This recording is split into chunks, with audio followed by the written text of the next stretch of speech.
Stella and Martha are sisters. Stella and Martha live in the same house and work in the same company too. Stella and Martha share the same traits and hobbies as well. The sentences that you just saw weren't quite right. They sounded awkward and ineffective due to the overuse of nouns. And they had one thing missing: pronouns. Pronouns are the words that we use in place of nouns.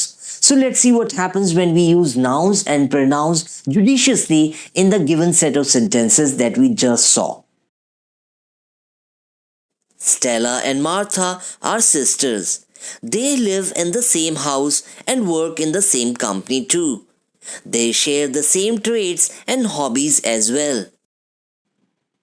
Now the sentences sounded right. They were compact and conveyed the intended meaning quite effectively. So that means pronouns are quite essential to our communication. So in this lesson and in the coming ones, we are going to study 10 kinds of pronouns that are personal, possessive, reflexive, demonstrative, emphasizing, interrogative, reciprocal, relative, indefinite, and distributive pronouns. So let's begin our study with personal pronouns. These are the words that stand for persons or things. Since personal pronouns are quite frequently used, they are divided into three persons: first person, second person, and third person. First person is the person speaking. Second person is the person spoken to. And the third person is the person or thing spoken about. The three persons can appear as a subject or an object in any sentence. So let's see a chart to understand their subjective and objective cases.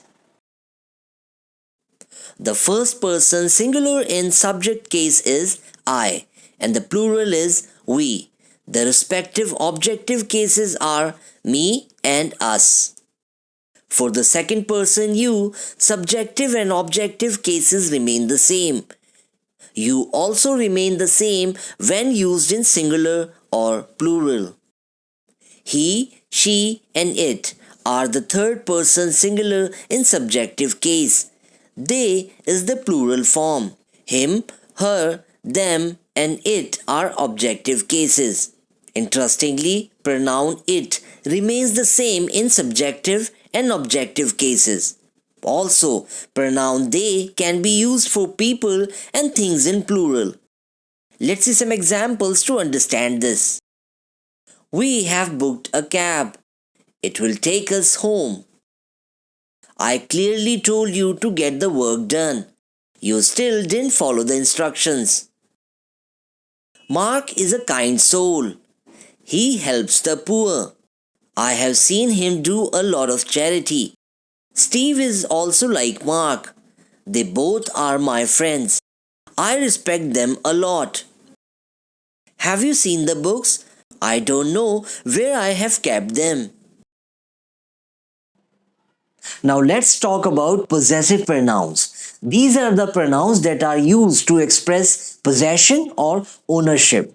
We need to distinguish possessive adjectives from possessive pronouns as these can easily be confused. They look similar, but they have quite different functions to play in a sentence. Let's understand the difference. Possessive adjectives are the words that are placed before a noun, whereas possessive pronouns are the words or pronouns that are used in place of nouns. If we remember this difference, we won't make any mistake. Let's see a chart to understand the three persons and their respective possessive pronouns and adjectives. Possessive adjectives of first person are my and our. Possessive pronouns are mine and ours. For the second person, the possessive adjective is your and possessive pronoun is yours. His, her, their, and its are the possessive adjectives for the third person. Possessive pronouns are his, hers, and theirs. Remember, we do not have possessive pronoun for it.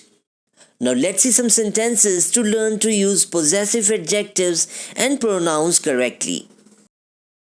These are our books. Those books are yours. Their room is big. Hers is bigger. This is my car. And this is its key. Remember, it does not have a possessive pronoun.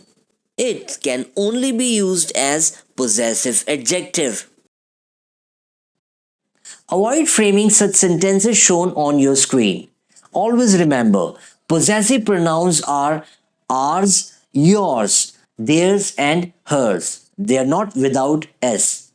So friends, that's it in this lesson. I hope you liked the information that I shared with you on pronouns. If you want to study pronouns in detail or you want to get access to the ebook and the practice exercises, then download the Enliven English app. We will continue our study on various kinds of pronouns in the next lesson as well. I'll be back with a new lesson soon. Till then, keep learning, keep growing. Goodbye.